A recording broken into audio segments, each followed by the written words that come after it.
S ಈಗಾಗಲೇ ಲೋಕಸಭೆ ಆರಂಭ ಆಗ್ತಾ ಇದೆ.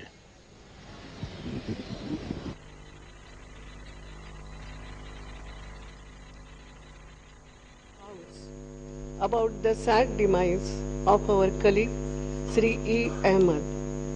Sri E. Ahmed was a sitting member representing the Mallapuram parliamentary constituency of Kerala. He was also a member of 10th to 15th Lok Sabha. Sri Ahmed was Union Minister of State for External Affairs, Railways and Human Resource Development. Earlier, Sri Ahmed was a member of the Kerala Legislative Assembly for 5 terms from 1967 to 91 and served as Minister for Industry in the government of Kerala. Sri Ahmed was Chairman Committee on Absence of Members from the sittings of the House, Chairman Committee on Government Assurance and Chairman Joint Committee on Food Management in Parliament House Complex. He was also a member of various parliamentary committees during his long and illustrious parliamentary career. A widely travelled person, Sri Ahmed, leader of Indian delegations to various countries. Sri Ahmed passed away on 1st February 2017 in New Delhi at the age of 79. We deeply mourn the loss of our colleague, and I am sure the House will join me in conveying our condolences to the bereaved family. The House may now stand in silence for a short while as a mark of respect to the memory of the departed.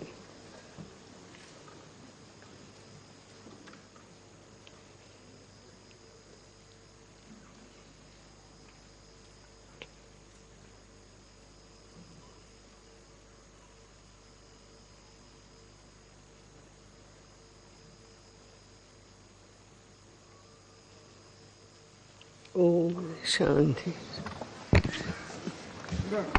Honorable members, 1 minute. 1 minute, please. I know. First, let me declare something. Then आप बोल सकते हैं. मैं नहीं मना कर रही हूँ. Honorable members, please, please. दूसरा भी नहीं, वो नहीं कर रही हूँ. मैं जो बोल रहे, आपके मन में बात है वही. I will also. मैं भी आपकी, आप में से. Yeah. Honorable members, yes. आज मैं yes I am. Please. Honorable members, as you are aware that in the event of death of a sitting member, the House is adjourned for the day as a mark of respect after obituary reference to the passing away of the member is made in the House. I would have adjourned the House for the day, but today's sitting has been specifically fixed by the Honorable President for presentation of the Union Budget for the financial year 2017-18, which is a constitutional obligation. In view of this exceptional situation, the House may go ahead with the presentation of the Union Budget for 2017-18. However, the House would not sit tomorrow as a mark of respect to the deceased person. So now, Honorable Finance Minister, I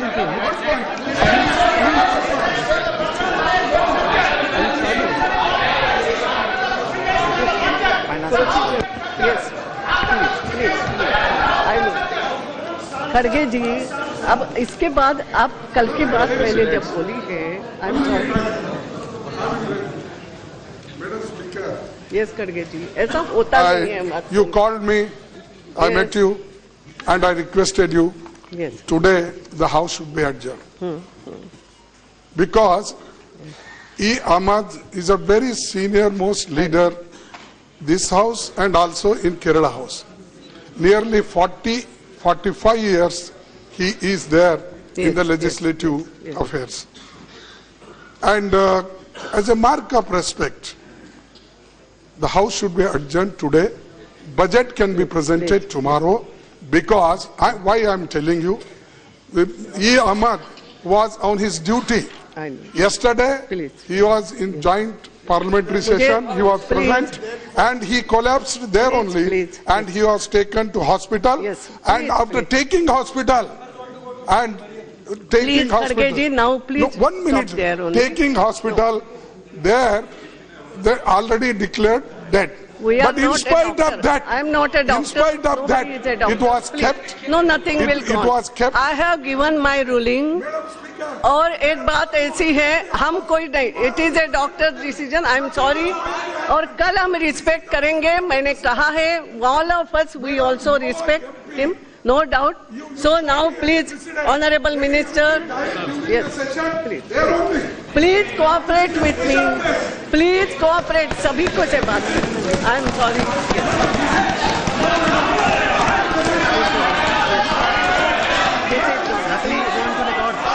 Nothing will go on record. I'm sorry. Only minister statement. Please, this is not correct. Please, please. This is not the way. Please. Please.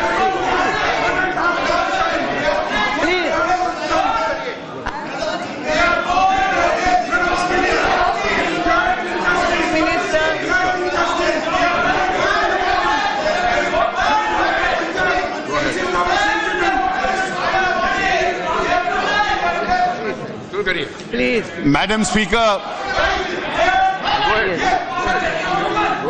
Madam Speaker, on this auspicious day of Vasant Panchami, I rise to present a budget for 2017-18.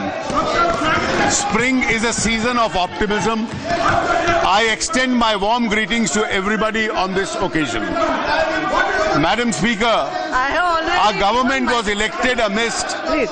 huge expectations of the people. The underlying theme of countless expectations was good governance. The expectation included burning issues like inflation and price rise, corruption in day-to-day transaction, and crony capitalism. There was also an expectation from a major change in the way the country's natural resources were allocated, processed, and deployed. In the last 2.5 years, it has been our mission to bring a transformative shift in the way our country is governed. We have moved, Madam, from a discretionary-based administration to a policy and system-based administration. From favoritism to transparency and objectivity in decision-making. From blanket and loose entitlements to targeted delivery, and from an informal to a formal economy. Inflation, which was in double digit, has been controlled. Sluggish growth has been replaced by high growth, and a massive war against black money has been launched. We have worked tirelessly on all these fronts and feel encouraged by the unstinted support to the people by our initiatives. The government is now seen as a trusted custodian of public money. I take this opportunity to express our gratitude to the people of India for their strong support. We shall continue to undertake many more measures to ensure that the fruits of growth reach the farmers, the workers, the poor, the scheduled caste and the scheduled tribes, women and other vulnerable sections of our society.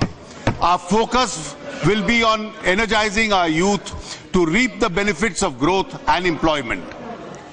Madam Speaker, I am presenting this budget when the world economy faces considerable uncertainty in the aftermath of the major economic and political developments during the last 1 year. Nevertheless, the International Monetary Fund estimates that the world GDP will grow by 3.1% in 2016 and 3.4% in 2017. The advanced economies are expected to increase their growth from 1.6% to 1.9% and emerging economies from 4.1% to 4.5%. As per the current indications, macroeconomic policy is expected to be more expansionary in certain large economies. growth in a number of emerging economies is expected to recover in 2017 after a relatively poor performance in 2016. There are positive signs and point to an optimistic outlook in the next year. There are, however, three major challenges for emerging economies. First, the current monetary policy stance of the United States Federal Reserve to increase the policy rates more than once in 2017 may lead to lower capital inflows and higher outflows from emerging economies. Second, the uncertainty around the commodity prices, especially that of crude oil, has implication on the fiscal situation in emerging economies. It is, however, expected to increase, if any, in the oil prices would get tempered by quick response from the producers of shale gas and oil. This would have a sobering impact on the prices of crude and petroleum. Third, in several parts of the world, there are signs of increasing retreat from globalization of goods, services and people as pressures for protectionism are building up. These developments have the potential to affect the exports from a number of emerging economies, including India. Amidst all these developments, India stands out as a bright spot in the world economic landscape. India's macroeconomic stability continues to be the foundation of our economic success. CPI inflation declined from 6% in July 2016 to 3.4% in December 2016 and is expected to remain within the RBI's mandated range of 2 to 6%. Favorable price developments reflect prudent macroeconomic management, resulting in higher agricultural production, especially in pulses. India's current account deficit declined from about 1% of the GDP last year to 0.3% of the GDP in the first half of 2016-17. Foreign direct investment increased from 1,07,000 crores in the first half of last year to 1,45,000 crores in the first half of 2016-17. This marks an increase of 36% despite 5% reduction in global FDI inflows. Foreign exchange reserves have reached $361 billion as on 20th January 2017, which represents a comfortable cover of about 12 months of imports. The government has also continued with the steady path of fiscal consolidation without compromising on public investment requirements of the economy. Externally, the economy successfully weathered a number of shocks: the redemption of the FCNR deposits, volatility from the US elections, and the Fed rate hike. According to the IMF, India is expected to be one of the fastest growing major economies in 2017. A number of global reports and assessments over the last 2 years have shown that India has considerably improved its policies, practice and economic profile. These are reflected in the Doing Business report of the World Bank, World Investment Report 2016 of the UNCTAD, Global Competitiveness Report of 2015-16 and 16-17 of the World Economic Forum, and several other reports. India has become the 6th largest manufacturing country in the world, up from the 9th position previously. We are seen as an engine of global growth. In the last 1 year, our country has witnessed historic and impactful economic reform and policy making. In fact, India was one of the very few economies undertaking transformational reforms. There are two tectonic policy initiatives, namely the passage of the Constitution Amendment Bill for the GST and the progress for its implementation, and the demonetization of the high denomination bank notes. The advantages of the GST for our economy in terms of spurring growth, competitiveness, indirect tax simplification, greater transparency have already been extensively discussed in both houses of Parliament. I thank all members of both houses for having passed the Constitution Amendment unanimously. I also thank the state governments for resolving all the relevant issues in the GST Council. Demonetization of high denominational banknotes was a continuation of a series of measures taken by our government during the last 2 years. It is a bold and decisive measure. Yes. For several decades, Tax evasion for many had become a way of life. This compromises the larger public interest and creates an unjust enrichment in favor of the tax evader to the detriment of the poor and the deprived. This has bred a parallel economy which is unacceptable in an inclusive society. Demonetization seeks to create a new normal wherein the GDP would be bigger, cleaner and real. The exercise is a part of our government's resolve to eliminate corruption and black money, counterfeit currency and terror funding. Like all reforms, this measure is obviously disruptive as it seeks to change the retrograde status quo. Drop in economic activity, if any, on account of currency squeeze during the remonetization period is expected to have only a transient impact on the economy. I am reminded here of what the father of the nation, Mahatma Gandhi, had said: a right cause never fails. Demonetization has a strong potential to generate long-term benefits in terms of reduced corruption, greater digitization of our economy, increased flow of financial savings, and greater formalization of the economy, all of which would be eventually lead to higher GDP growth and tax revenues. Demonetization helps to transfer resources from the tax evaders to the government, which can use these resources for the welfare of the poor and the deprived. There is early evidence of an increased capacity of banks to lend at reduced interest rates and a huge shift towards digitization amongst all sections of society.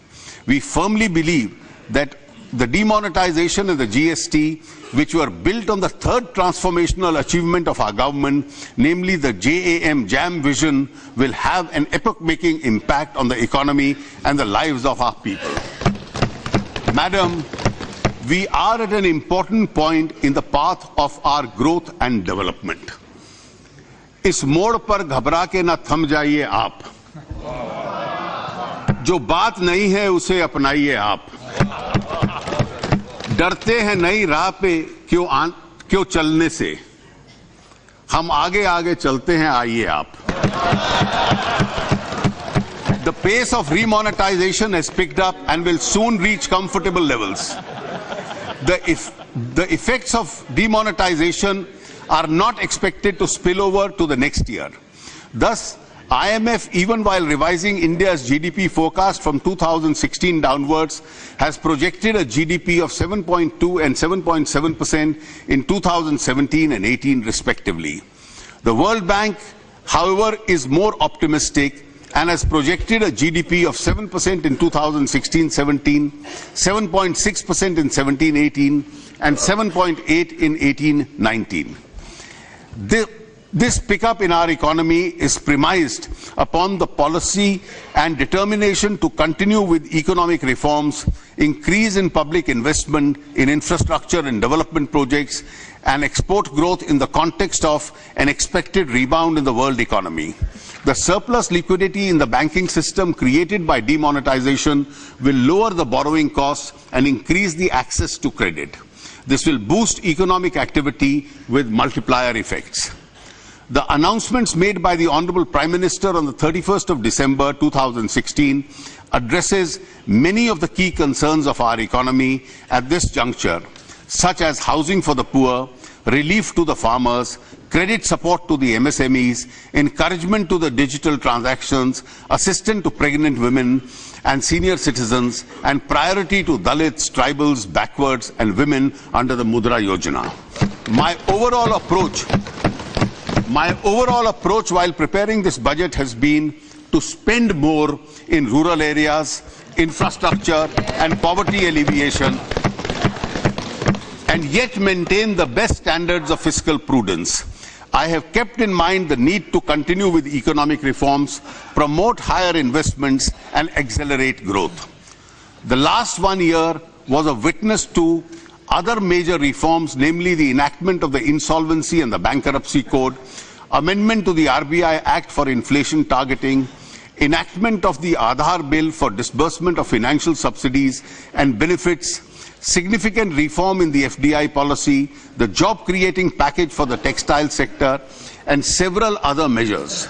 we will continue to process the process of economic reforms for the benefit of the poor and the underprivileged. Madam Speaker, the budget 2017-18 contains three major reforms.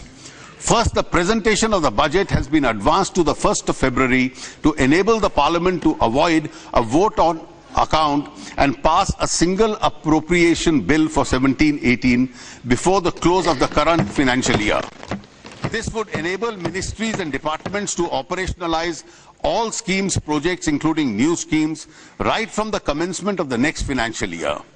They would be able to utilize the available working season before the onset of the monsoons. Second, the merger of the railway budget with the general budget is a historic step. We have discontinued the colonial practice prevalent since 1924. This decision brings railways to the center stage of the government's fiscal policy and would facilitate multimodal transport planning between the railways, highways, and inland waterways. The functional autonomy of the railways will, however, continue. Third, we have done away with the plan and the non-plan classification of expenditure. This will give us a holistic view of allocation for sectors and ministries. This would facilitate optimal allocation of resources.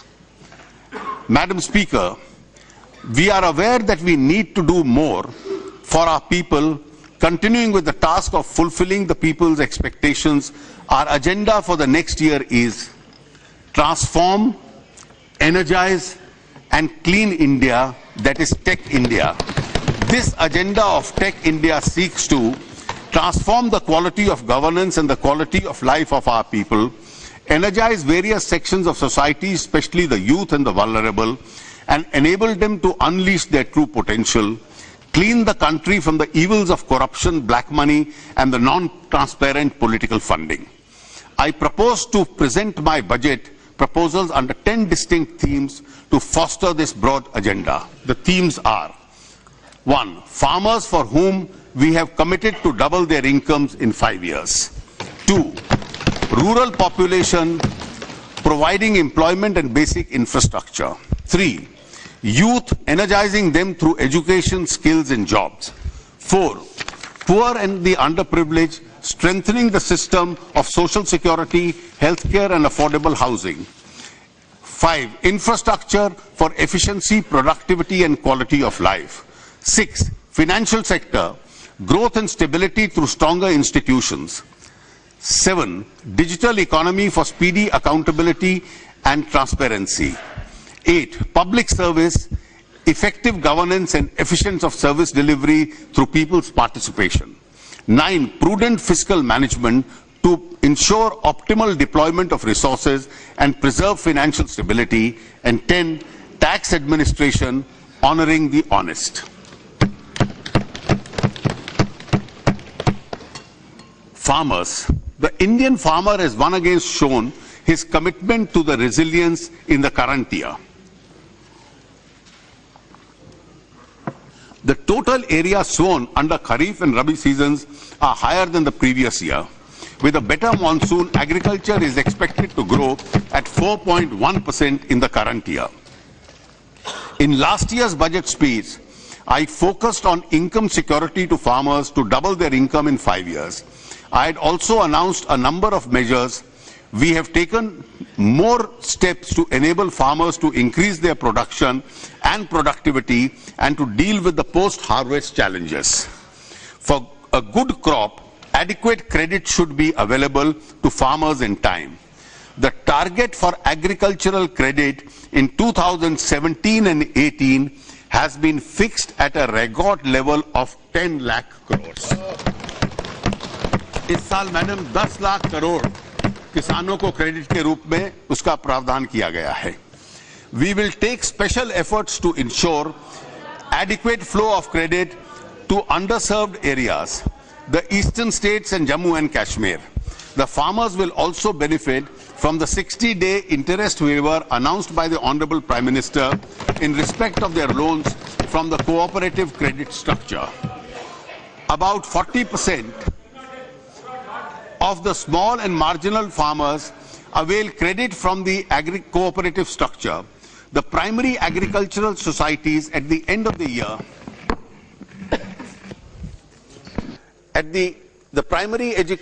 societies at the end of the year act as a front end for the loan disbursements.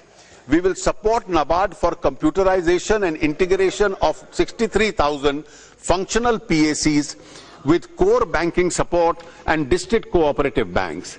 This will be done in 3 years at an estimated cost of 1,900 crores with financial participation from the state governments. This will ensure seamless flow of credit to the small and marginal farmers. At the same time, sowing farmers should feel secure against the natural calamities. The Fasal Bima Yojana launched by our government is a major step in that direction. The coverage of the scheme will be increased from 30% of the cropped area in 2016-17 to 40% in 2017-18 and 50% in 18-19. The budget provision of rupees 5,500 crores in the Yojana in budget estimate of 2016 was increased to rupees 13,240 crores in 16-17 to settle the arrear claims. I have proposed a sum of rupees 9,000 crores. The sum insured under the Yojana has been more than doubled from 69,000 crores in the Kharif 2015 to 1,41,625 crores in the Kharif of 2016. Issuance of soil health cards has gathered momentum. The real benefit to the farmers would be available only when the soil samples are tested, quality and nutritional levels of soil is known. The government will therefore set up a mini lab in the Krishi Vigyan Kendras to ensure 100% coverage for all 648 KVKs in the country. In addition to 100 mini labs will be set up by qualified local entrepreneurs, government will provide credit-linked subsidy to these entrepreneurs. A long-term irrigation fund has been set up in the NABARD. The Honorable Prime Minister has announced in addition to 20,000 crores as its corpus. This will take the corpus of this fund now to 40,000 crores. A dedicated micro irrigation fund will be set up by NABARD to achieve the goal of per drop more crop. The fund will have an initial corpus of rupees 5,000 crores. For the post-harvest phase, we will take steps to ensure that farmers to get better price for their produce in the markets. The coverage of the National Agricultural Market (NAM) will be expanded from the current 250 markets to 585 APMCs. Assistance up to a ceiling of 75 lakh rupees will be NAM market for establishment of cleaning, grading and packaging facility. This will lead to greater value addition of the farmers' produce. Market reforms will be undertaken and states would be urged to denotify perishables from the APMC. This will give an opportunity to the farmers to sell their produce and get a better price. We also propose to integrate farmers who grow fruits and vegetables with agro-processing units for a better price realization and reduction of post-harvest losses. A model law on contract farming would therefore be prepared and circulated amongst the states for adoption. Dairy is an important source of additional income on farmers. Availability of milk processing facility and other infrastructure will benefit the farmers through value addition. A number of milk processing units set up under the Operation Flood program have since become old and obsolete. A dairy processing infrastructure development fund would be set up by NABARD with a corpus of 8,000 crores over 3 years. Initially, the fund will start with a corpus of rupees 2,000 crores. Rural population. I now turn to the rural sector, which is so dear to the heart of Mahatma Gandhi. Over rupees 3 lakh crores are spent in rural areas every year. If we add all the programs meant for the rural poor by the central budget and the state budgets, budget linkage for self-help groups. With a clear focus on improving accountability and outcomes and convergence, we will undertake a mission Antyodaya to bring 1 crore households out of poverty and make 50,000 gram panchayats poverty-free by 2019. the 150th birth anniversary of Gandhiji. We will utilize the existing resources more effectively along with annual increases.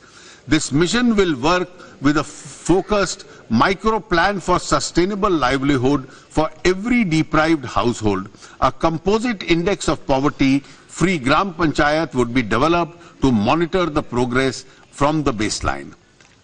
Our government has made a conscious effort to reorient MG Manrega to support the resolve to double farmers' incomes. While providing at least 100 days employment to every rural household, Manrega should create productive assets to improve farm productivity and incomes. The target of 5 lakh ponds and 10 lakh composite pits announced in the last year budget from Manrega funds have been fully achieved. In fact, against 5 lakh ponds, it is expected that about 10 lakh farm ponds would be completed by March 2017. During 2017 and 18, another 5 lakh ponds would be taken up. The single measure would contribute greatly to drought proofing of the Gram Panchayats. Participation of women in Manrega has increased to 55% from less than 48% in the past. Honorable members would be happy to note that in the budget provisions of 38,500 under Manrega in 2016-17 has now been increased to rupees 48,000 crores in 2017 and 18. This is the highest ever allocation for Manrega.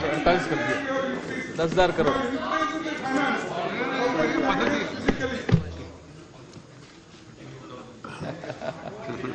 पहले 40,000 allot होता था और 29,000 खर्च होता था. अब 38,500 पिछली बार allot हुआ, 47,000 खर्च हुआ और आने वाले साल में 48,000 होगा.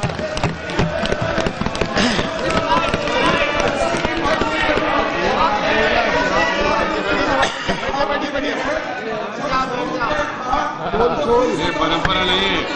You know better. This is not the method. This is not the way. The initiative, Madam, We are talking about the rural employment, not political unemployment.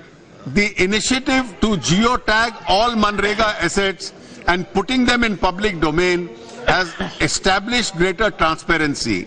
We are also using space technology in a big way to plan Manrega works. The Pradhan Mantri Gram Sadak Yojana is now being implemented as never before. The pace of construction of the PMGSY roads has accelerated to 133 kilometers road per day in 2016-17, as against an average of 73 kilometers per day during the period 2011-14. We have also taken the task of connecting habitations with more than 100 persons in the left-wing extremism affected blocks. We have committed to complete the current target of PMGSY by 2019. I have provided 19,000 crores in 2017-18 for this scheme. Together with the contribution of the states, an amount of 27,000 crores will be spent on PMGSY in 2017 and 18. We propose to complete 1 crore houses by 2019 for the houseless and those living in Kacha houses. I have stepped up the allocation for the Pradhan Mantri Awas Yojana Gramin from rupees 15,000 crore last year to rupees 23,000 crore in the next year. We are well on our way of achieving 100% village electrification by 1st May 2018. An increased allocation of rupees 4,814 crore has been proposed under the Deen Dayal Upadhyaya Gram Jyoti Yojana for 2017 and 18. I have also proposed to increase the allocation of the Deen Dayal Antyodaya Yojana National Rural Livelihood Mission for promotion of skill development and livelihood opportunities for our people in the rural areas to 4,500 in 2017-18. The allocation of the Prime Minister's employment generation and credit support schemes has been increased more than 3 times. The Swachh Bharat mission has made tremendous progress for promoting safe sanitation and ending open defecation. Sanitation coverage in rural areas has gone up from 42% in October 2014 to about 60% now. 18% बढ़ा है. Open defecation free villages are now being given priority for piped water supply. We propose to provide safe drinking water to cover 28,000 arsenic and fluoride affected habitations in the next 4 years. There will be a sub-mission for the National Rural Drinking Program. For imparting new skills to people in the rural areas, mason training will be provided to 5 lakh persons by 2022, with immediate target of training of at least 20,000 persons by 2017-18. Panchayat Raj institutions still lack the human resources for implementing developmental programs. A program of human resource reforms for results will be launched in 2017-18 for this purpose. The government will continue to work closely with the farmers and the people in rural areas to improve the life and the environment. This is a non-negotiable agenda for our government.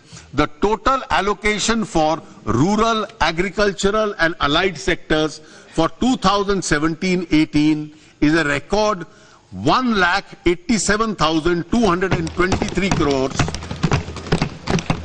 which is 24% higher than the last year.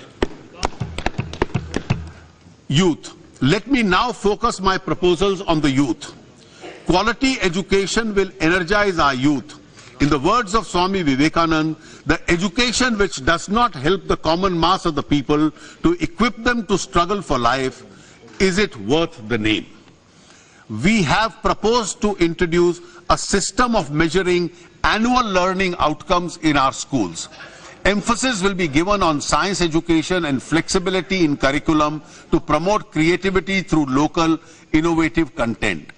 An innovation fund for secondary education will be created to encourage local innovation for ensuring universal access, gender parity and quality improvement. This will include an ICT-enabled transformation. The focus will be the 3,479 educationally backward blocks. In higher education, we will undertake reforms in the UGC.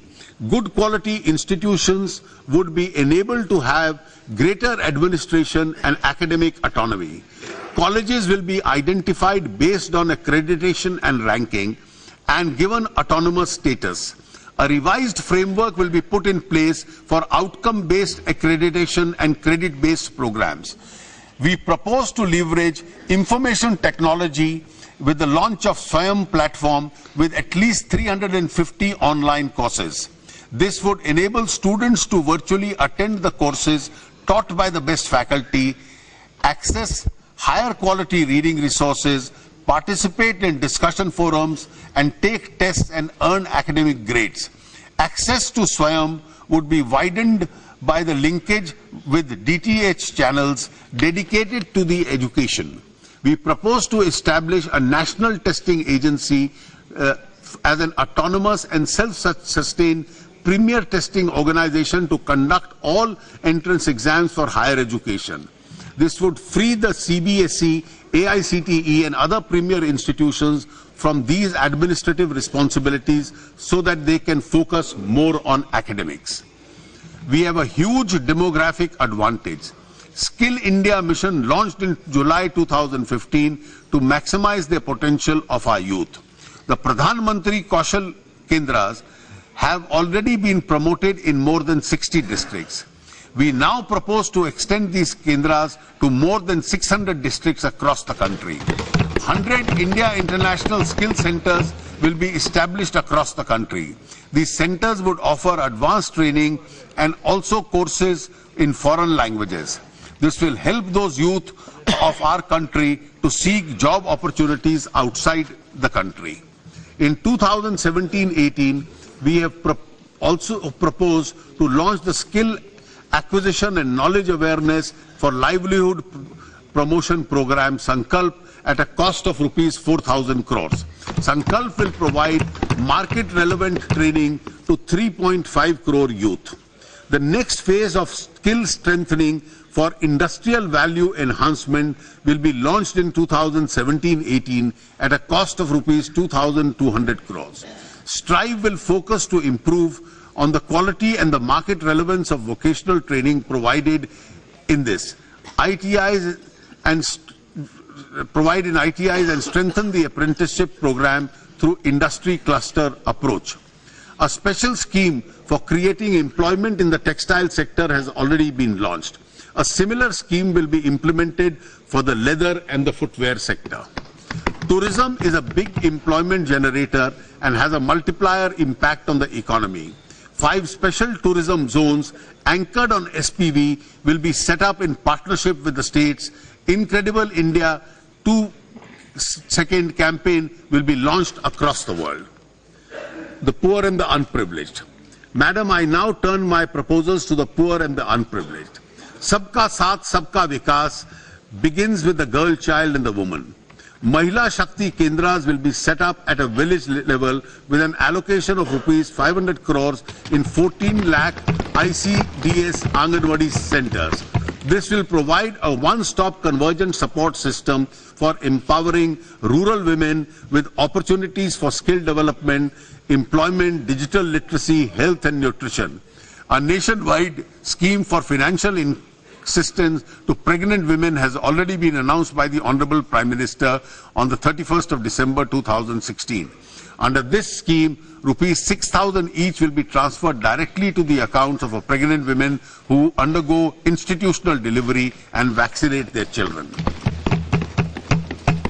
For the welfare of women and children, under various schemes across ministries, I have stepped up the allocation from rupees 1,56,528 crores in the BE of 2016-17 to rupees 1,84,000 crores, 632 crores in 2017 and 18.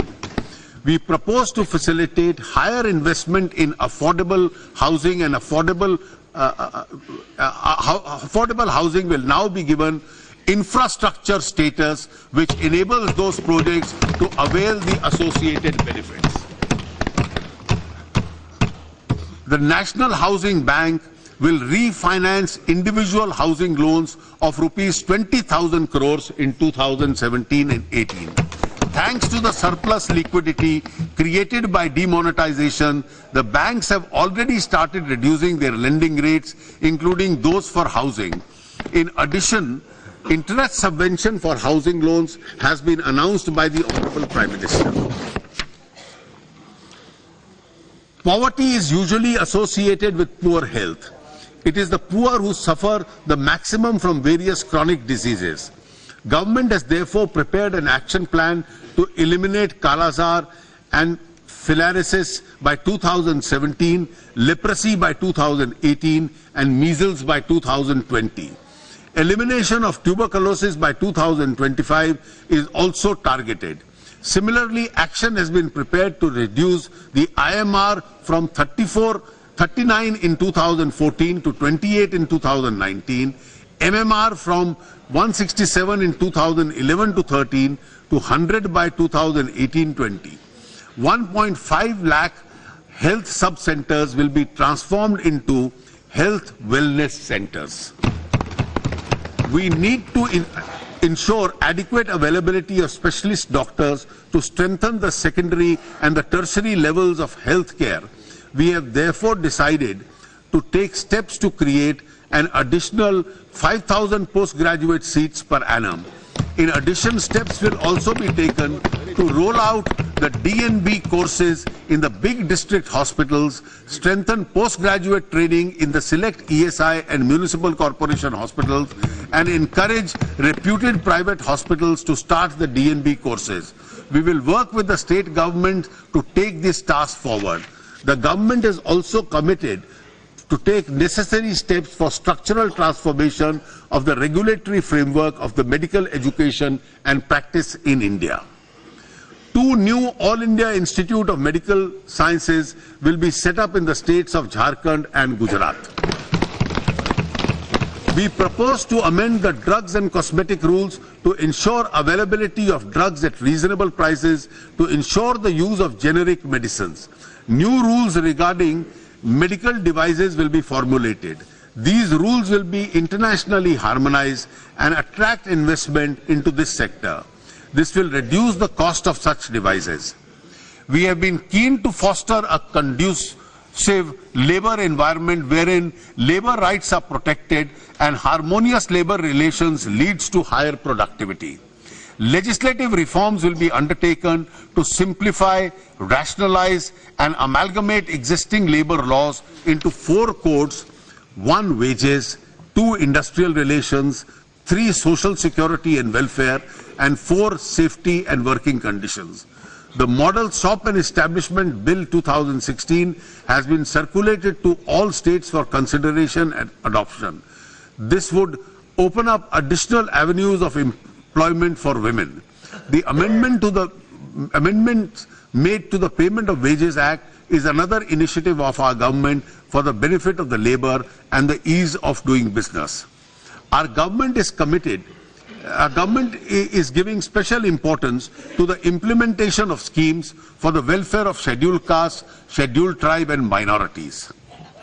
The allocation of the scheduled caste has been stepped up from rupees 38,833 crores in the budget estimate of 2016-17 to 52,393. इससे madam 35% increase SC allocation का इस budget में है. The allocation of scheduled tribes has been increased to 31,920 crores and minority affairs to 4,195 crores. The budget will introduce outcome-based monitoring of expenditure in these sectors by the Niti Aayog. For senior citizens, Aadhaar-based smart cards containing their health details will be introduced. A beginning will be made through the pilot in 15 districts during 2017-18. The LIC will be implement a scheme of senior citizens to provide an assured pension with a guaranteed return of 8% per annum for 10 years.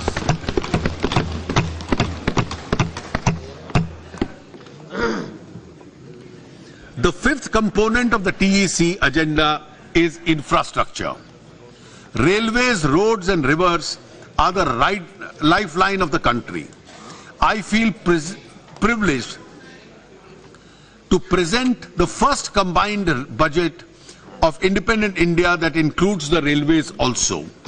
We are now in a position to synergize the investment in railways, roads, waterways and civil aviation. For 2017-18, the total capital and development expenditure of railways has been pegged at 1,31,000 crores. This includes 55,000 crores provided by the government from the budget. Amongst other things, the railways will focus on 4 major areas. 1, passenger safety. 2, capital and development works. 3, cleanliness, and 4, finance and accounting reforms. For passenger safety, a rail Sanraksha Kosh will be created, a safety fund, with a corpus of rupees 1 lakh crores over a period of 5 years.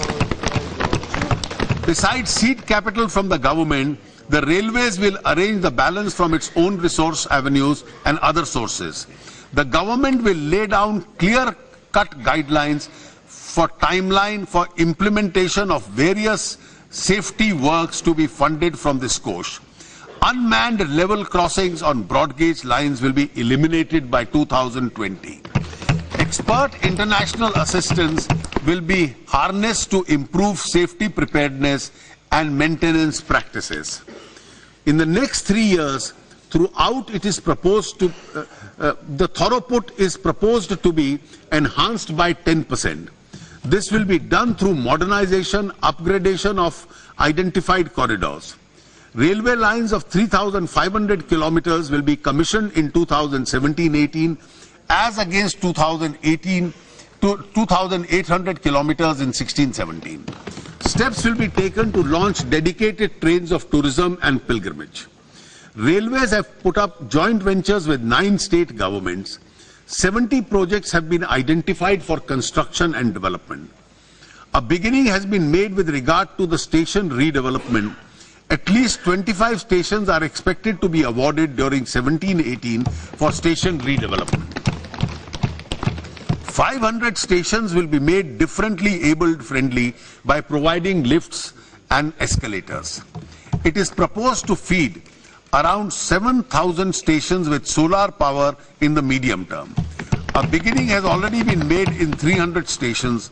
Work will be taken up for 2,000 railway stations as a part of the 1,000 megawatt solar mission. Our focus is on Swachh Railways. SMS-based Clean My Coach service has been started. It is now proposed to introduce a Coach Mitra facility, a single FINDO interface to register all coach-related complaints and requirements. By 2019, all coaches of Indian Railways will be fitted with biotoilets. Pilot plants for environment-friendly disposal of solid waste and conversion of biodegradable waste and to energy are being set up at New Delhi and Jaipur railway stations. 5 more such solid waste management plants are now being taken up. Today, Indian Railways faces stiff competition from other modes of transport which are dominated by private sector modes of transportation. Transformative measures have to be undertaken to make Indian Railways competitive and to retain their position and preeminence. The following steps will therefore be taken. 1. Railways will implement end-to-end integrated transport solutions for selected commodities through partnership with logistic players who would provide both front and back-end connectivity. Rolling stock and practices will be customed to transport perishable goods, especially agricultural products. 2. Railways will offer competitive ticket booking facility to the public at large. Service charges on e-tickets booked through IRCTC will be withdrawn. Cashless reservations have gone up from 58% to 68%. As a part of accounting reforms, accrual-based financial statements will be rolled out by March 2019. It will now be our continuous endeavour to improve the operating ratio of the railways. The tariffs of the railways would be fixed taking into consideration costs, quality of service, social obligation and competition from other forms of transport. Metro rail is emerging as an important mode of urban transportation. A new metro rail policy will be announced with focus on innovative models of implementation and financing, as well as standardization and indigenization of hardware and software. This will open up new job opportunities for our youth. A new Metro Rail Act has been enacted by rationalizing the existing laws. This will facilitate greater private participation and investment in construction and operation. In the road sector, I have stepped up the budget allocation for the national highways from 57,676 crores in the BE of 16-17 to 64,000 crores in 2017-18. 2,000 kilometers of coastal connectivity roads have been identified for construction and development. This will facilitate better connectivity with ports and remote villages. The total length of roads, including those under the PMGSY, built from 2014-15 till the current year is about 1,40,000 kilometers, which is significantly higher than the previous 3 years. An effective multimodal logistics and transport system will make our economy more competitive. a specific program for development of multimodal logistic parks together with multimodal transport facilities will be drawn up and implemented. Selected airports in Tier 2 cities will be taken up for operation and management in the PPP mode. Airport Authority of India Act will be amended to enable effective monetization of land assets. The resources so raised will be utilized for airport upgradation. For the transport sector as a whole, including railways, road shipping, I have provided rupees 2,41,387 crores in 2017-18. The magnitude of investment will spur a huge amount of economic activity in the country and create more job opportunities. Telecom sector is an important component of our infrastructure system. The recent spectrum auctions have removed the spectrum scarcity in the country. This will give a major fillip to mobilize broadband and digital India for the benefit of people living in rural and remote areas. Under the BharatNet project, OFC has been laid in 1,55,000 kilometers. I have stepped up the allocation of BharatNet project to rupees 10,000 crores in 17-18. By the end of 17-18, high-speed broadband connectivity on optic fiber will be available in more than 1,50,000 gram panchayats with a hotspot and access to digital services at low tariffs. A DigiGaon initiative will be launched to provide telemedicine, education and skills through digital technology. For strengthening our energy sector, the government has decided to set up strategic crude oil reserves. In the first phase, 3 such reserve facilities have been set up. Now in the second phase, it is proposed to set up caverns at 2 more locations, namely Chandiakahol in Odisha and Bikaner in Rajasthan. This will take our strategic reserves capacity to 15.33 MMT. In solar energy, we now propose to take up the second phase of solar power development for additional 20,000 megawatt capacity. We are also creating an ecosystem to make India a global hub for electronics manufacture. Over 250 investment proposals for electronic manufacturers have been received in the last 2 years, totaling an investment of rupees 1,26,000 crores.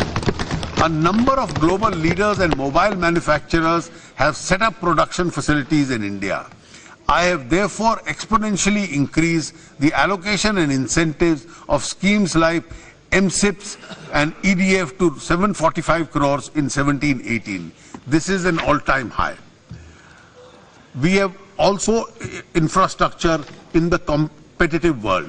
A new restructured central scheme, namely the Trade Infrastructure Export Scheme, will be launched in 17-18. The total allocation, Madam, ये महत्व का विषय है, the total allocation for infrastructure for 2017-18 stands at a record level of rupees 3,96,135 crores. Financial sector. I now turn to the financial sector. The focus of the TEC India agenda in this sector is to build a stable and stronger institution. We will continue with our reform agenda with several measures. The government has already undertaken substantive reforms in FDI policy in the last 2 years. More than 90% of the total FDI inflows are now proposed through the automatic route. The FIPB, the Foreign Investment Promotion Board, has successfully implemented e-filing and online processing of FDI applications. We have now reached a stage where FIPB can be phased out. We have therefore decided to abolish the FIPB in the year 2017-18. A roadmap for the same will be announced in the next few months. In the meanwhile, further liberalization of the FDI policy is under consideration and necessary announcements will be made in due course. The commodities markets requires further reforms for the benefits of the farmers. An expert committee will be constituted to study and promote creation of operational and legal framework to integrate spot market and derivative market for commodity trading. E-NAM would be the integral part of such framework. A draft bill to curtail the menace of illegal deposit schemes has been placed in public domain and will be introduced shortly after its finalization. There is an urgent need to protect the poor and the gullible investor from another set of dubious schemes created by unscrupulous entities who exploit the regulatory gaps in the Multi-State Cooperative Society Act of 2002. We will amend the Act in consultation with various stakeholders as a part of our Clean India agenda. The bill relating to resolution of financial firms will be introduced in the current budget session of Parliament. This will contribute stability and resilience to our financial system. It will also protect consumers of various financial institutions. Together with the Insolvency and the Bankruptcy Code, a resolution mechanism for financial firms will ensure a comprehensiveness of the resolution system in our country. I had stated in my budget speech last year that a bill would be introduced to streamline institutional arrangement for the resolution of disputes in infrastructure-related construction contracts, PPP and public utility contracts. After extensive stakeholder consideration, we have decided that the required mechanism would be institutionalized as a part of the Arbitration and Conciliation Act 1996. An amendment bill will be shortly introduced in this regard. Cyber security is critical for safeguarding the integrity and stability of the financial system. A computer emergency response team of our financial sector will be established. This entity will ensure work in close coordination with the financial sector regulators and other stakeholders. I have proposed several other measures which are in the financial sector which are given as an annexure to this budget. Listing of public sector enterprises will foster public accountability and unlock the true value of these companies. The government will put in place a revised mechanism and procedure to ensure time-bound listing of identified CPSEs on the stock exchanges. The divestment policy announced by me in the last budget would continue. The shares of railway PSEs like IRCTC, IRFC and IRCON would be listed on various stock exchanges. We seek opportunities to strengthen our CPSEs through consolidation, merger and acquisition. By these methods, CPSEs can be integrated across the value chain of an industry. It will give them capacity to bear high risk, avail economies of scale, take higher investment decisions and create more value for stakeholders. Possibilities of such restructuring are visible in the oil and gas sector. We propose to create an integrated public sector oil major which will be able to match the performance of the international and domestic private sector and oil and gas companies. Our ETF comprising of shares of 10 CPSEs has received an overwhelming response in the recent further funding offering. We will continue to use the ETF as a vehicle for further divestment of shares. Accordingly, a new ETF with diverse CPSEs, stocks and other government holding will be launched in 2017-18. The focus of resolution of stressed legacy accounts of banks continues. The legal framework has been strengthened to facilitate resolution through enactment of the Insolvency Bankruptcy Code and the amendments to the SARFAESI and the DRT Acts. In line with the Indradhanush roadmap, I have provided another rupees 10,000 crores for recapitalization of banks. Additional allocations will be made if required. Listing and trading of security receipts issued by securitization companies and a reconstruction company under the SARFAESI Act will be permitted in the SEBI registered stock exchanges. This will enhance capital flows into securitization industry and will particularly be helpful to deal with bank NPAs. The Pradhan Mantri Mudra Yojana has contributed significantly to the funding of the unfunded and the underfunded. Last year, the target was rupees 1,22,000 crores was exceeded. For 2017-18, I now propose to double the lending target and set it up at rupees 2.44 lakh crores. Priority will be given to Dalits, tribals, backward minorities and women. The Stand Up India scheme will be launched by the government in April to support Dalit, tribal and women entrepreneurs to set up greenfield enterprises and job creators.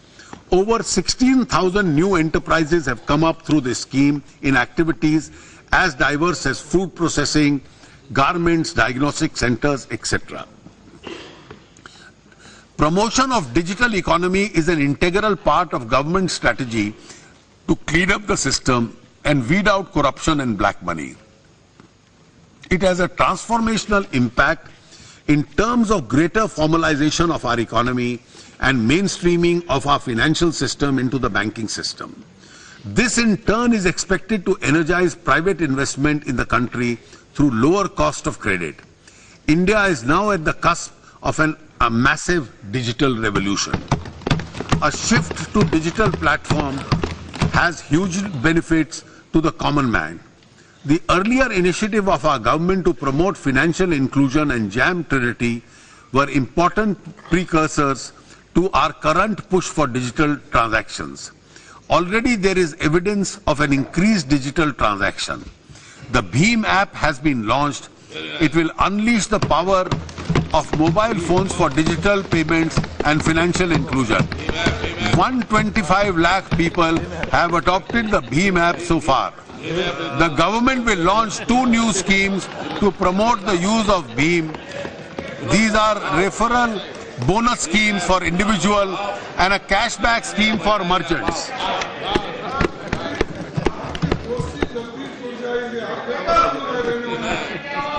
Aadhaar Pay, a merchant version of Aadhaar-enabled payment system, will be launched shortly.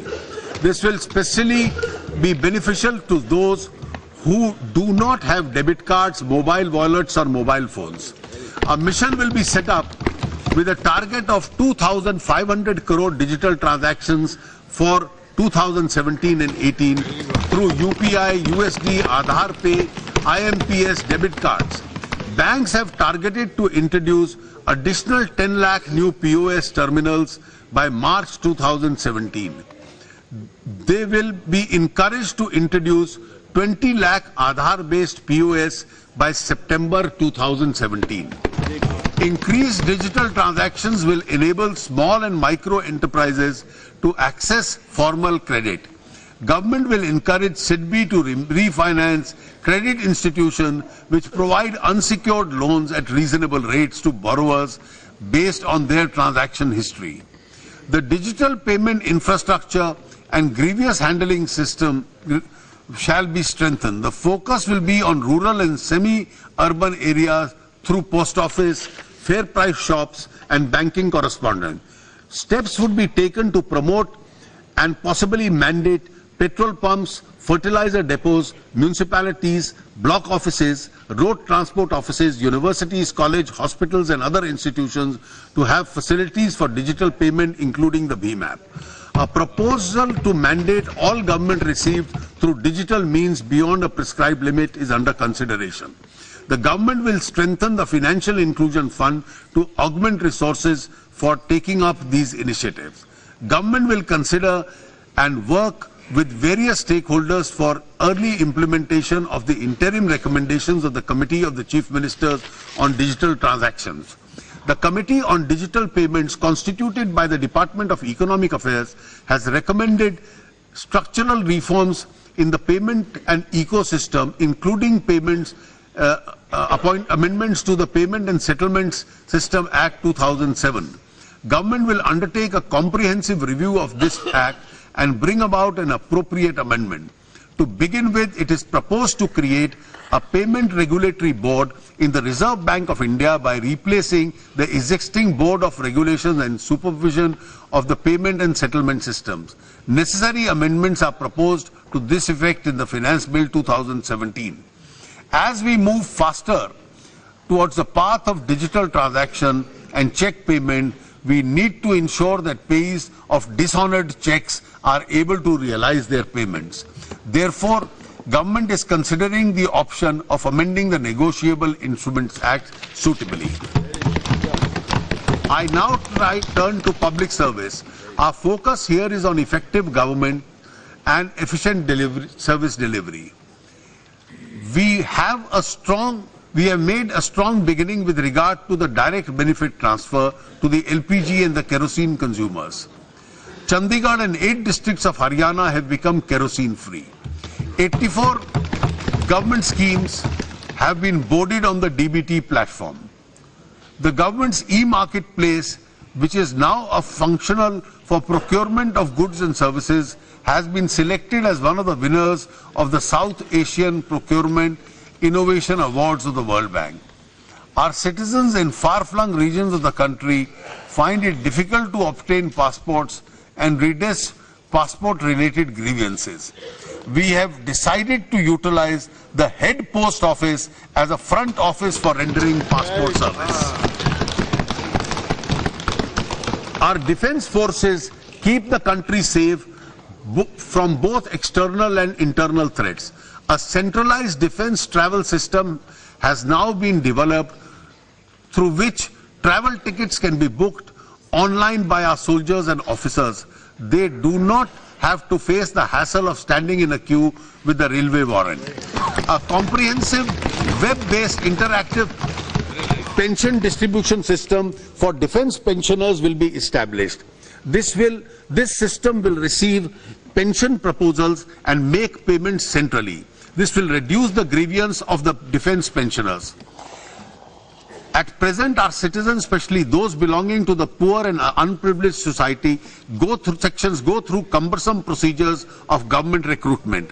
There are multiplicity of agencies and examinations. We therefore propose to introduce a system of registration and a 2-tier system of examination. Over the years, the number of tribunals have multiplied with overlapping functions. We propose to rationalize the number of tribunals by merging tribunals wherever appropriate. In the recent past, there have been instances of big-time offenders. And Madam, this is an important announcement. In the recent past, there have been instances of big-time offenders, including economic offenders, fleeing the country to escape the reach of law. We have to ensure that the law is allowed to take its course. Government is therefore considering introduction of legislative changes and even a new law to confiscate the assets of such persons located within the country till they submit to the jurisdiction of the appropriate legal forum. Needless to say, all necessary constitutional safeguards will be followed in this regard. Our government will continue to remain committed to improve the standards of public service and transparent governance. Service to the people was a lifelong commitment of the father of the nation, Mahatma Gandhi.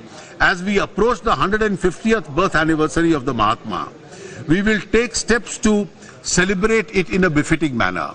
A high-level committee under the chairmanship of the Prime Minister is proposed to be set up for the same. We also will commemorate a centenary year of the Champaran Satyagraha this year. Government of India will support the government of Gujarat to commemorate the 100 years of the Sabarmati Ashram in 2017 in a befitting manner.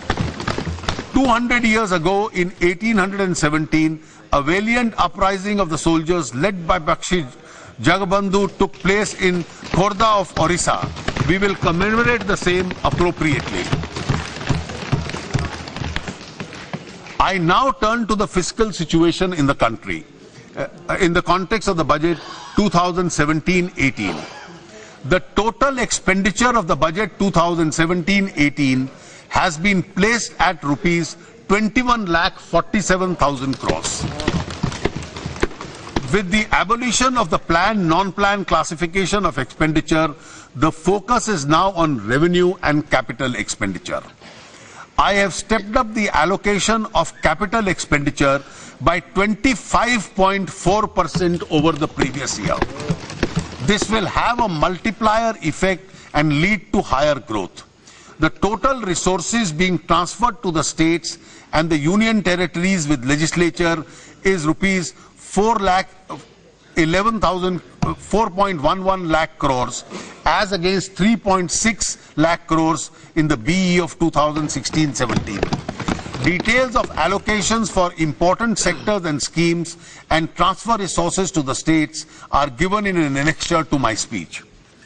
I have made a provision of rupees 3,000 crores under the Department of Economic Affairs to implement various budget announcements and other new schemes for 2017-18.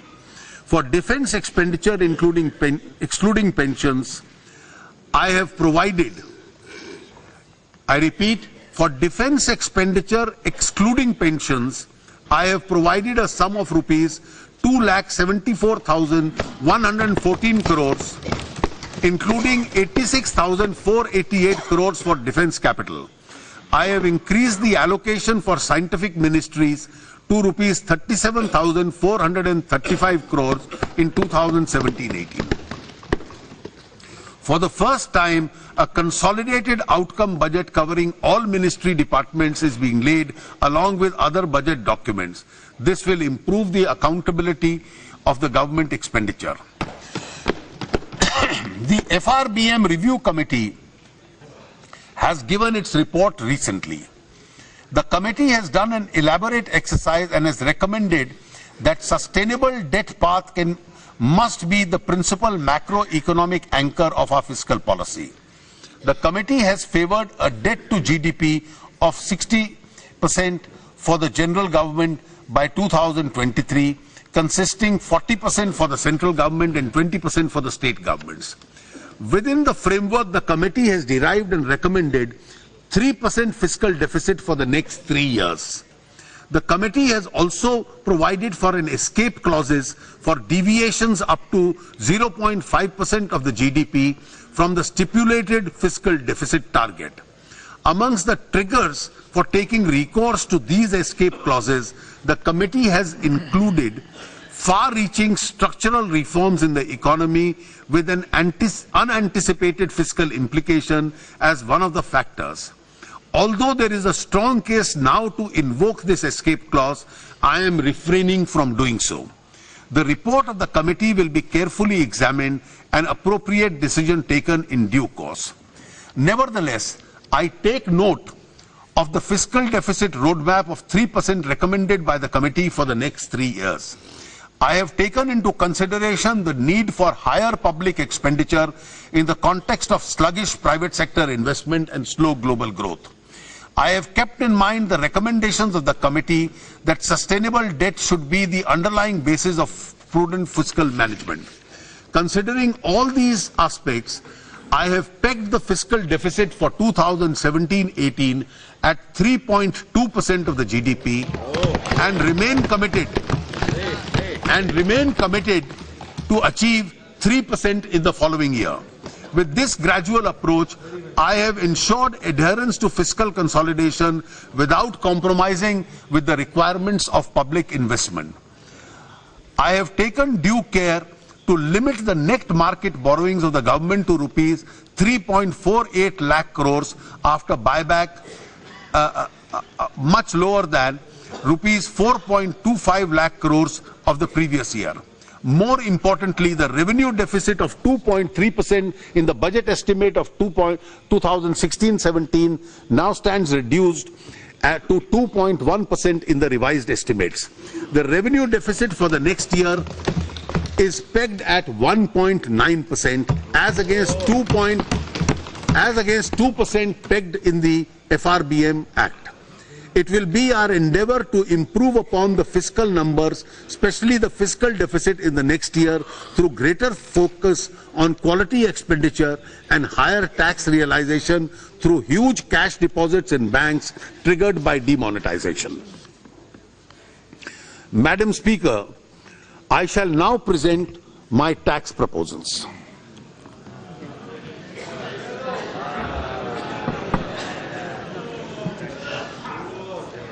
India's tax to GDP ratio is very low, and the proportion of direct tax to indirect tax is not optimal from a point of view of social justice. I place before you certain data to indicate that our direct tax collection is not commensurate with the income and expenditure pattern of Indian economy.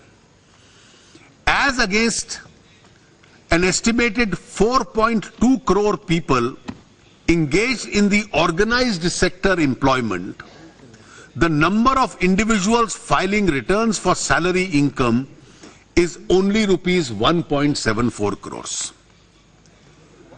As against 5.6 crore informal sector enterprises and firms doing business in India, the number of returns filed in this category are only 1.81 crores.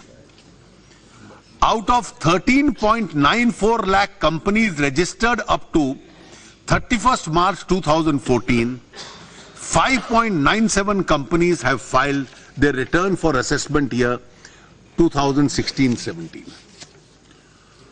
Of 5.97 lakh companies which have filed their return for assessment year 2016-17, as many as 2.76 lakh companies show losses or zero income. 2.85 lakh companies have shown profit before tax less than 1 crores. 28,667 companies have shown profit between 1 to 10 crores, and only 7,781 companies have shown profit before tax more than 10 crores. Now, individuals. From amongst 3.7 crore individuals who filed tax returns in the year 2015-16, 99 lakhs showed income below the exemption limit of 2.5 lakhs. 1.95 crore show income between 2.5 lakhs to 5 lakhs. 52 lakhs show income between 5 lakhs to 10 lakhs, and only 24 lakh people show income above 10 lakhs.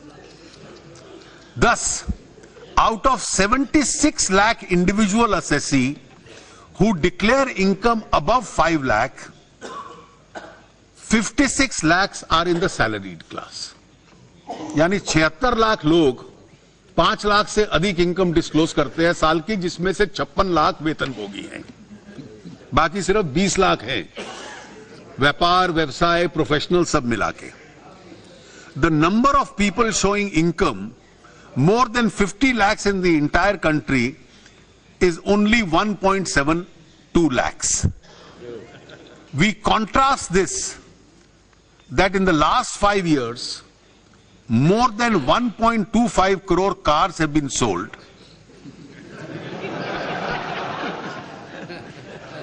And the number of Indian citizens who traveled abroad either for business or tourism was 2 crores in the year 2015. From all these figures, we can conclude that we are largely a tax non-compliant society. The predominance of cash in our economy makes it possible for people to evade taxes. When too many people evade taxes, the burden of their share falls on those who are honest and tax compliant.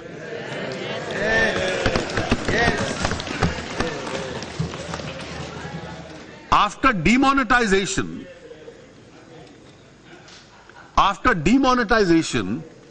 the preliminary analysis of the data received in respect of deposits made in the old currency presents a revealing picture.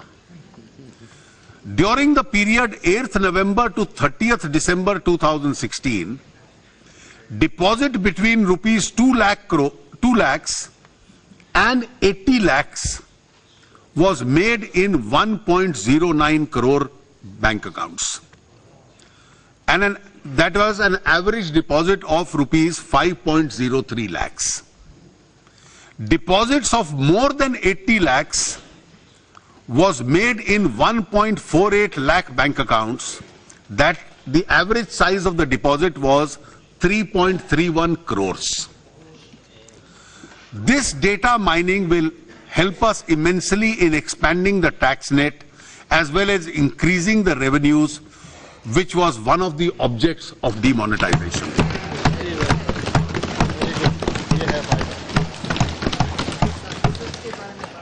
Madam Speaker, one of our main priorities of our government is to eliminate black money component from the economy. We are committed to make our taxation rates reasonable, our tax administration more fair, and expand the tax base of the country. This approach will change the color of money. नई दुनिया है, नया दौर है, नई है उमंग. नई दुनिया है, नया दौर है, नई है उमंग. कुछ थे पहले के तरीके तो कुछ हैं आज के रंग ढंग. रोशनी आके अंधेरों से जो टकराई है, काले धन को भी बदलना पड़ा आज अपना रंग.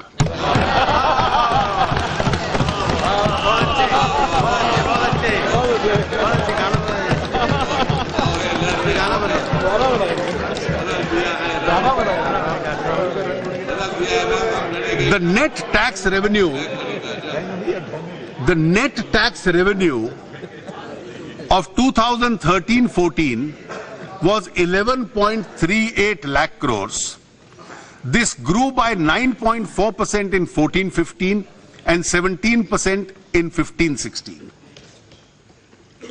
As against an RE of 2016-17, we will end the year with a higher growth rate of 17% for the second year in a row. 2 साल लगातार 17% increase है. Because of serious efforts made by the government, the rate of growth in advance tax, in personal income tax, in the last 3 quarters of the current financial year is as high as 34.8%. Madam, ये demonetisation का भी असर है कि personal income tax लोगों को ज्यादा disclose करना पड़ रहा है. 34.8% इंक्रीज इस देश के इतिहास में कभी नहीं हुआ.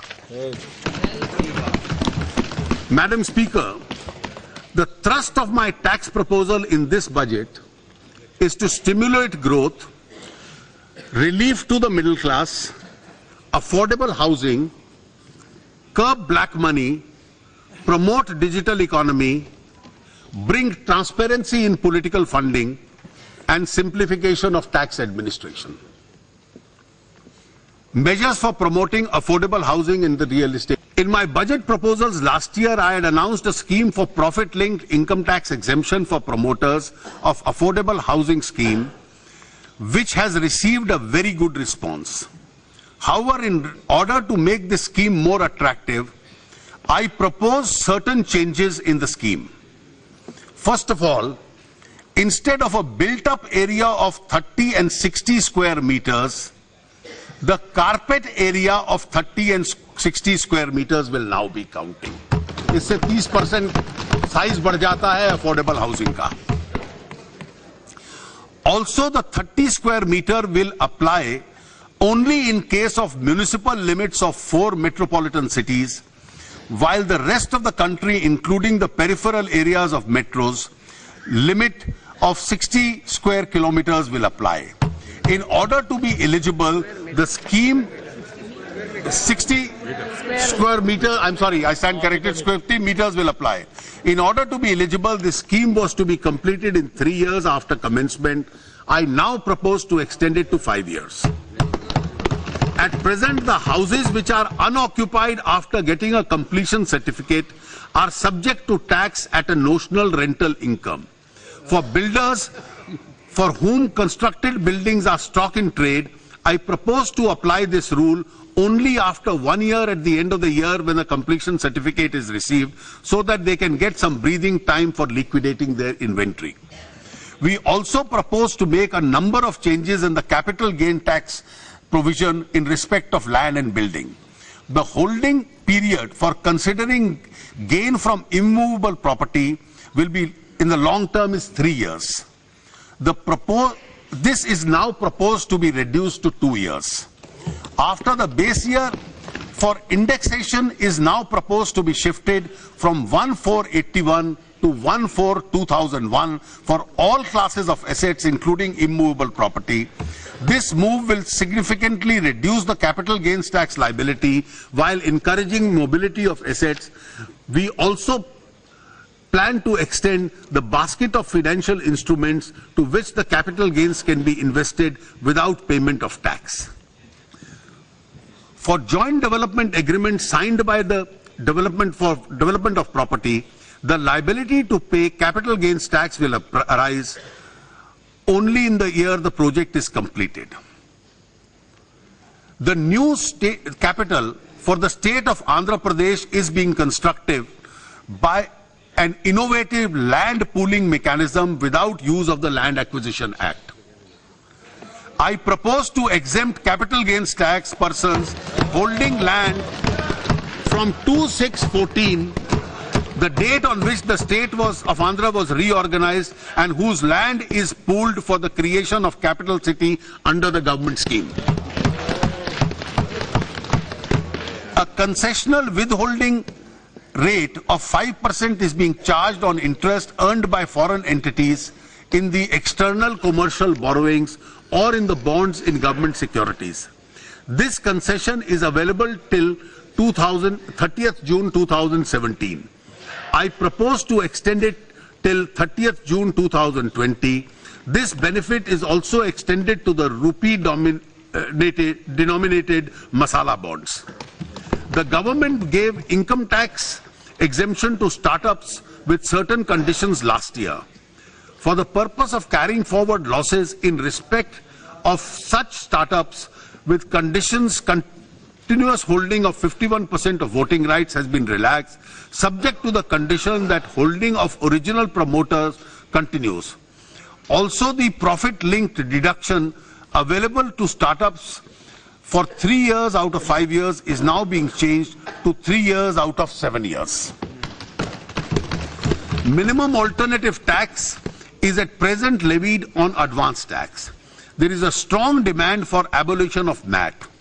Although the plan for phasing out exemptions will kick in from 1/4/2017, the full benefit of revenue out of the phase out will be available to government only after 7 to 10 years, when all those who are already availing exemptions at present complete their period of availment.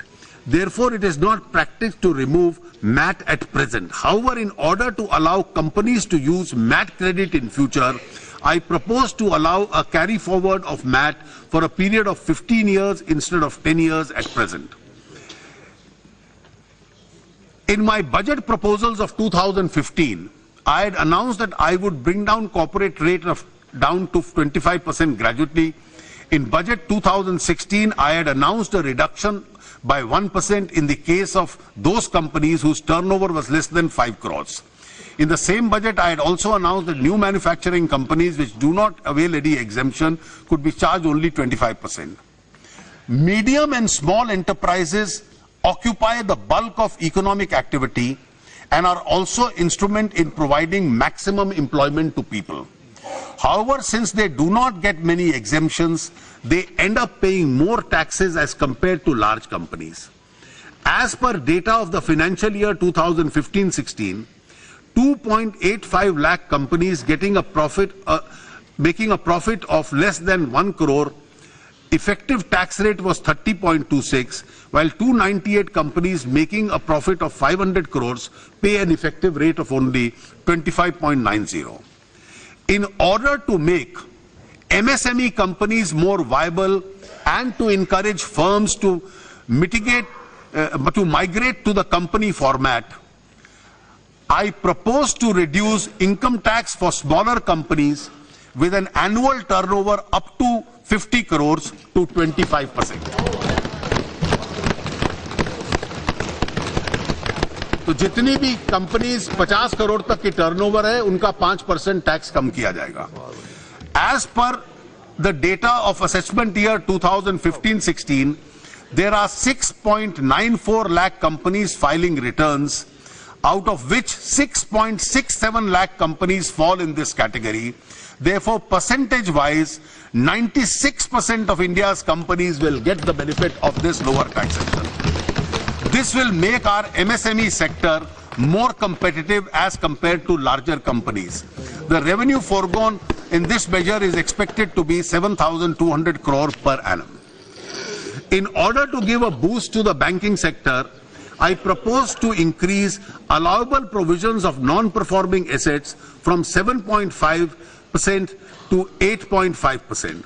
This will reduce the tax liability of banks. I also propose to tax interest receivable on actual receipts instead of accrual basis in respect of NPA accounts of all non-scheduled banks. Cooperative banks also at par with scheduled banks. This will remove hardship of having to pay tax even when interest income is not realized.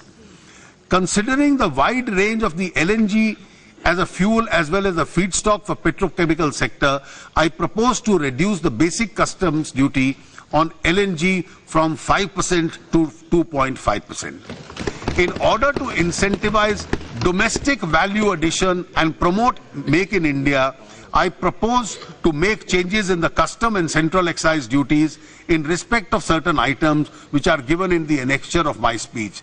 Some of the problems addressing the issue of duty inversion. There are promoting digital economy. There is a scheme of presumptive taxation for small and medium taxpayers whose turnover is up to rupees 2 crores. At present, 8% of their turnover is counted as presumptive income. I propose to make this 6% in respect of a turnover which is received by non-cash means. The benefits will also be applicable for transactions undertaken in the current year also. I propose to limit the cash expenditure allowable as deduction both for revenue as well as capital expenditure to 10,000 rupees. Similarly, the limit of cash donation which can be received by a charitable trust is being reduced from rupees 10,000 to 2,000. The special investigating team set up by the government for black money has suggested no transaction above 5 lakhs, The special investigative team set up by the government for black money has suggested that no transaction above rupees 3 lakhs should be permitted in cash. The government has decided to accept this suggestion. Suitable amendment in the Income Tax Act is proposed in the finance bill for enforcing this decision. To promote cashless transaction, I propose to exempt BCD excise duties, CV duty, SAD on miniaturized POS card readers and MPOS micro ATM standards for version 1.5.1, fingerprint readers, scanners and iris scanners. Simultaneously, I propose to exempt parts of components of manufacture for such devices so as to encourage the domestic manufacturing of these items.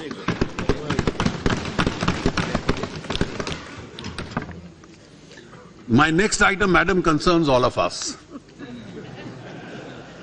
It deals with transparency in political funding. India is the world's largest democracy. Political parties are essential ingredient of a multi-party democracy. Even 70 years after independence, the country has not been able to evolve a transparent method of funding political parties, which is vital to the system of free and fair elections. An attempt was made in the past by amending the provisions of Representation of People's Act, the Companies Act and the Income Tax Act to incentivize donations to individual partnership firms, HUF and companies to political parties. Both the donor and the donee were granted exemption from payment of tax if the accounts were transparently maintained and returns were filed with the competent authorities. Additionally, a list of donors who contributed more than rupees 2,000 to any party in cash or check was required to be maintained. 20,000 by who donated 20,000 to any party in cash or check was to be maintained. The situation has only marginally improved since these provisions were brought into force. Political parties continue to receive most of their funds through anonymous donations, which are shown in cash. An effort therefore requires to be made to cleanse the system of political funding in India. Donors have also expressed reluctance in donating by check and other transparent methods, as it would disclose their identity and entail adverse consequences. I therefore propose the following system as an effort to cleanse the system of funding of political parties. A. In accordance with the suggestion made by the Election Commission, the maximum amount of cash donation that a political party can receive will be 2,000 from any one source.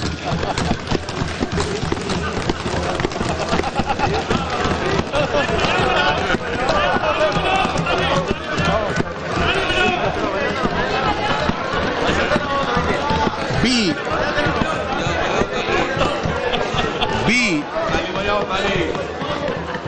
Political parties will be entitled to receive donations by check or in the digital mode from their donors. C. As an additional step, an amendment is being proposed to the Reserve Bank of India Act to enable the issuance of electoral bonds in accordance with a scheme that the Government of India would frame in this regard. Under this scheme, a donor could purchase bonds from authorized banks against checks and digital payment only. These would be redeemable only in the designated account of a registered political party. These bonds will be redeemable within a prescribed time from the issuance of the bond. Every political party would have to file its returns within the time prescribed in accordance with the provisions of the Income Tax Act. Needless to say, the existing amendments to political parties from payment of income tax would be available only subject to the fulfillment of the above conditions. This reform will bring greater transparency and accountability in the political funding while preventing future generation of black money.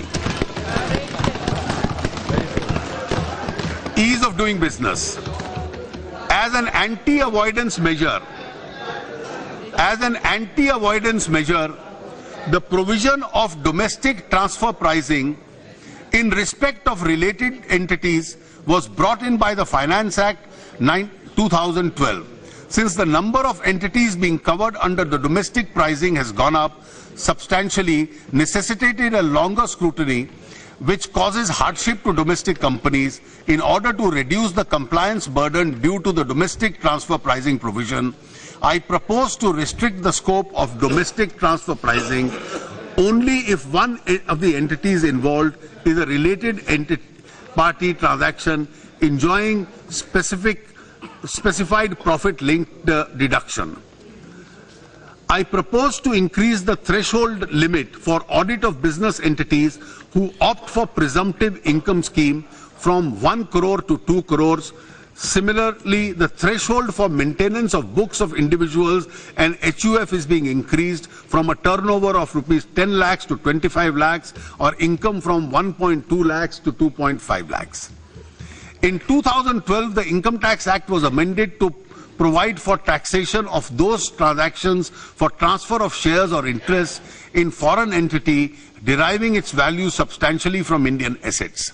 Apprehensions have been raised about some difficulties which are arising because of the provisions in the case of transfer of stake of investors of India-based funds located abroad but investing in India-based companies. In order to remove difficulties, I propose to exempt foreign portfolio investors category 1 and 2 from indirect provisions, indirect transfer provisions. I also propose to issue a clarification that indirect transfer provision shall not apply in the case of redemption of shares or interests outside India as a result or arising out of the redemption of sale or investment in India, which is chargeable to a tax in India. As of today, a TDS of 5% is deducted from the commission payable to individual insurance agents, even if their income of some of them is well below the taxable limit. I propose to exempt them from the requirement of TDS, subject to the filing of their filing a self-declaration that their income is below taxable limits. Last year, I had announced a new scheme for presumptive taxation of professionals with a receipt of 50 lakh per annum. In respect of such assessees, they are being given the benefit in terms of payment of advance tax in one installment instead of 4. In order to allow people to claim refund of expeditiously, the time period of revising a tax return is being reduced to 12 months from the completion of the financial year at par with the time period of filing the return. At the same time, completion of scrutiny assessment is being compressed further from 21 months to 18 months for the assessment year 18-19 and 12 months for the assessment year 19-20. I now come to an important change in the personal income tax. While the government is trying to bring within its tax net more people who are evading taxes, the present burden of taxation is mainly on the taxpayer and the salaried employees who are showing their income correctly. Therefore, post-demonetization, there is a legitimate expectation of this class of people to reduce their burden of taxation. Also, an argument is made that if nominal rate of taxation is kept at a lower slab, more people will prefer to come within the tax rate. I therefore propose to reduce the existing rate of taxation for individual assessees between the income 2.5 lakhs to 5 lakhs to 5% instead of the present rate of 10%.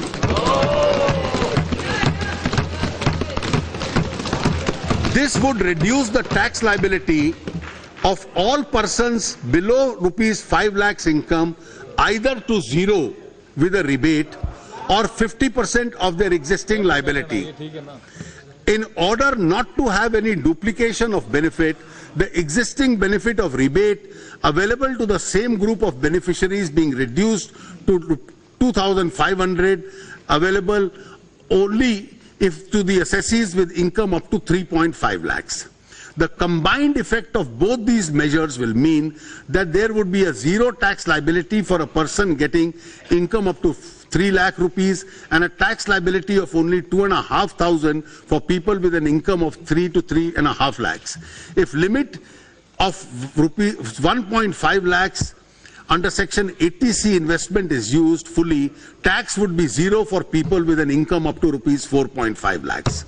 While taxation liability of people with income up to 5 lakhs is reduced to half, all other categories of taxpayers in the subsequent brackets will also get a uniform benefit of 12,500 per person. The total amount of tax foregone on this account of measure is therefore 15,500 crores. In order to make good some loss of revenue on account of this relief, I propose to levy a surcharge of 10% of tax payable on this category of individual whose annual taxable income is between 50 lakhs and 1 crore. The existing surcharge of 15% on people earning more than 1 crore will continue. This is likely to give me an additional revenue of rupees 2,700 crores. In order to expand the tax net, In order to expand the tax net, I plan to have a simple one-page form to be filed as an income tax return in the category of income individuals having a taxable income up to rupees 5 lakh other than business income. Also, a person of this category who files an income tax return for the first time would not be subject to any scrutiny for the first year unless there is some specific information available with the department with regard to any high-value transaction.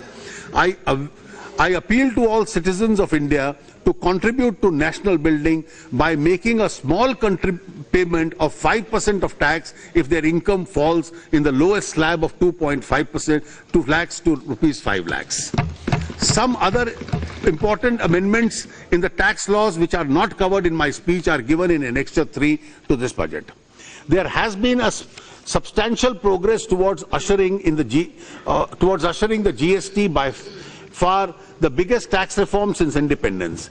Since the enactment of the Constitution 101st Amendment Act 2016, the preparatory work of the path-breaking reform has been a top priority for the government. In this context, several teams of officers, both of the state and the Central Board of Excise and Customs, have been working tirelessly to give finishing touches to the model GST law and the rules and other details. Government on its part has promptly given effect to various provisions of the Constitution Amendment, including constitution of the GST Council. Since then, the GST Council has had 9 meetings to discuss the various issues relating to the GST, including the broad contours of the GST tax rate, threshold exemption, and parameters for the composition of details of compensation to the states due to implementation of the GST, examination of the draft model GST law, draft IGST law, and the compensation law and the administrative mechanism for the GST. It is my privilege to inform the August House that the GST Council has finalized its recommendation on almost all issues based on consensus and after a spirited debate and discussion. The preparedness of the IT system of the GST is also on schedule. The extensive reach-out effort to the trade and industry will start on the 1st of April 2017 to make them aware of the new taxation system. Through the Central Board of Excise and Customs shall continue to strive to achieve the goal of implementation of the GST as per schedule without compromising the spirit of cooperative federalism. Implementation of the GST is likely to bring more taxes both to the centre and the state because of widening of the tax net. I have preferred not to make many changes in the current regime of excise and service tax because they are to be replaced by the GST very soon. In the annual conclave of tax officers called Rajastha Gyana Sangam, held in June 2016, the Prime Minister had expressed his desire to bring reforms in the tax administration in the approach of RAPID, which stands for Revenue Accountability, Probity, Information and Digitization. This approach precisely reflects the strategy of the tax department, which it has now formulated. For revenue considerations always remain the focus of the Revenue Department, we are trying to bring the maximum use of information technology to remove the human contact with the assessee as well as to plug tax avoidance. We will try and minimize our efforts for e-assessments we will try and maximize our efforts for e-assessment in the coming year. We are also using a lot of data mining capability both in-house and outsourced. We plan to enforce greater accountability on the officers of the tax department for specific acts of commission and omission. I would like to assure that the honest tax compliant would be treated with dignity and courtesy. Madam, my tax proposals for the exemptions would result in a loss of rupees 22,700 crores, but after counting the revenue gain of rupees 2,700 crores for additional resource mobilization, the net revenue loss in direct tax could be 20,000 crores. There is no significant loss or gain on account of my indirect tax proposals.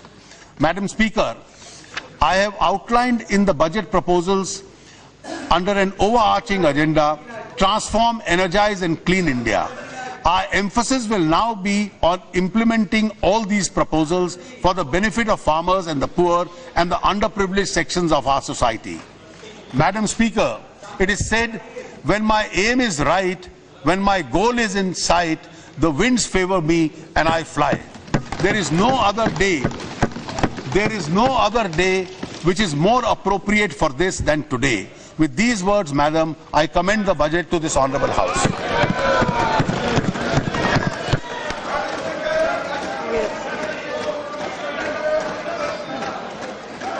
Yes, Minister, to table the statement.